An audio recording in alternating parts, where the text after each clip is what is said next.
MRR news ప్రతి దృశ్యం ప్రజాపక్షం నినాదంతో ఆరుభవించి సుమారు 8 వసంతాలు పూర్తి చేసుకున్న శుభ సందర్భంగా 2 తెలుగు రాష్ట్రాల్లో పనిచేస్తున్న స్టాఫ్ రిపోర్టర్లకు, జోనల్ ఇన్ఛార్జ్లకు, జిల్లా కోఆర్డినేటర్లకు, జిల్లా బ్యూరో చీఫ్లకు, క్రైమ్ బ్యూరో చీఫ్లకు, 2 తెలుగు రాష్ట్రాల్లో పనిచేస్తూ ఉన్న అన్ని నియోజకవర్గాల స్ట్రింగర్లకు, MRR news digital media providers కి, ఎంఎస్ఓలకు, సబ్ ఎడిటర్స్ కి, యాంకర్స్ కి, కెమెరామెన్లకు, ఆంధ్రప్రదేశ్ మరియు తెలంగాణ రాష్ట్రాల్లో పనిచేస్తున్న సిబ్బందికి, ఎంఆర్ఆర్ న్యూస్ ఛానల్ వీక్షిస్తున్న ప్రేక్షకులకు ఇవే మా హార్దిక శుభాకాంక్షలు.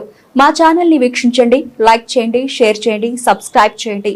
గ్రామీణ ప్రాంతం నుండి పట్టణాల వరకు ప్రతి సమస్యను అధికారుల దృష్టికి తీసుకెళ్లి సమస్య పరిష్కారానికి కృషి చేస్తూ ఉన్న ఎంఆర్ఆర్ న్యూస్ ప్రతి దృశ్యం ప్రజాపక్షం నినాదంతో ఆరంభమై నేటికి 8 వసంతాలకు చేరువలో ఉన్న ఎంఆర్ఆర్ న్యూస్ ఛానల్ అతి త్వరలో విశాఖపట్నం, విజయవాడ, గుంటూరు, చిత్తూరు, నెల్లూరు, శ్రీకాకుళం, కర్నూలు, పల్నాడు జిల్లా, విజయనగరం, బాపట్ల, నల్గొండ, హైదరాబాద్, నిర్మల్, ఆదిలాబాద్, సిద్దిపేట జిల్లాల్లో ప్రసారాలు టెలికాస్ట్ కానున్నాయని MRR news managing director M Raja తెలియజేశారు.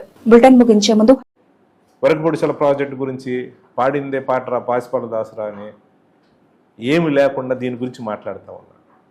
అసలు మీకు అర్హత లేదు. అసలు వరకపొడిసల ప్రాజెక్టు గురించి బ్రహ్మారెడ్డికి తెలియదు. ఎందుకంటే 2000 అంటే వాళ్ళ అమ్మ ఎమ్మెల్యేగా ఉన్న 5 సంవత్సరాలు ఎప్పుడు కూడా ఈ వరకపొడిసల గురించి ఏం చేసినారని అడుగుతా ఉన్నారు. కనీసం అదొక ప్రాజెక్టు ఉంది, దానికి కొన్ని అనుమతులు కావాలి, కనీసం ప్రయత్నం చెయ్యాలి అని కూడా ఆలోచన చేశాడు ఈ బ్రహ్మారెడ్డి అని అడుగుతాం. కానీ ఈరోజు వరకపొడిసల గురించి మాట్లాడుతూ ఉన్నారు. ఇది సాధ్యం కాదు అని చంద్రబాబు నాయుడు చెప్పిన ప్రాజెక్టుకి సాధ్యం అయ్యే విధంగా జగన్మోహన్ రెడ్డి గారు ప్రయత్నం చేశారు. దీనికి సంబంధించిన అన్ని అనుమతులు కూడా మేము తీసుకొచ్చాం. మేమేదో పీకుతాం అంటున్నాం. బ్రహ్మారెడ్డి 2 సంవత్సరాల నుంచి ఏం పీకేవని అడుగుతా ఉన్నాను. 2 సంవత్సరాలు అయింది మీ గవర్నమెంట్ వచ్చి, 2 సంవత్సరాలు దాడుతూ ఉంది. వరకపొడిసల గురించి ఇంకా చెప్పుకుంటా ఉన్నావు, ఇంకా ఏదో అనుమతులు రావాలి, ఇంకోటి ఏదని.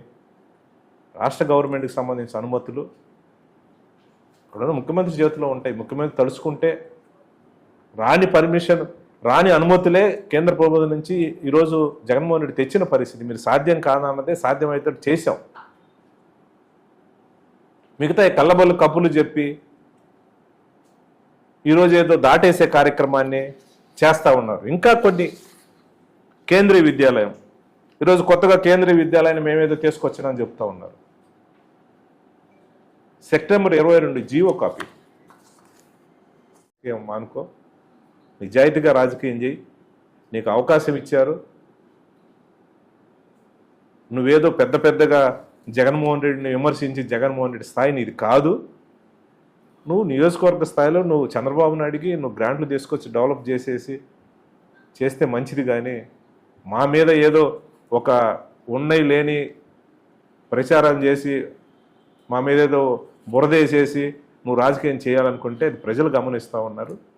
ఇది మంచి పద్ధతి కాదని కూడా బ్రహ్మారెడ్డిని నేను హెచ్చరిస్తా ఉన్నాను. ఏదైతే ఉందో ఇది లేకుండా చూడాలని ఈ ప్రభుత్వాన్ని ముఖ్యంగా డిమాండ్ చేస్తూ ఉన్నాం. ఎందుకంటే పేద వర్గాలు అల్లాడిపోతూ ఉన్నాయి.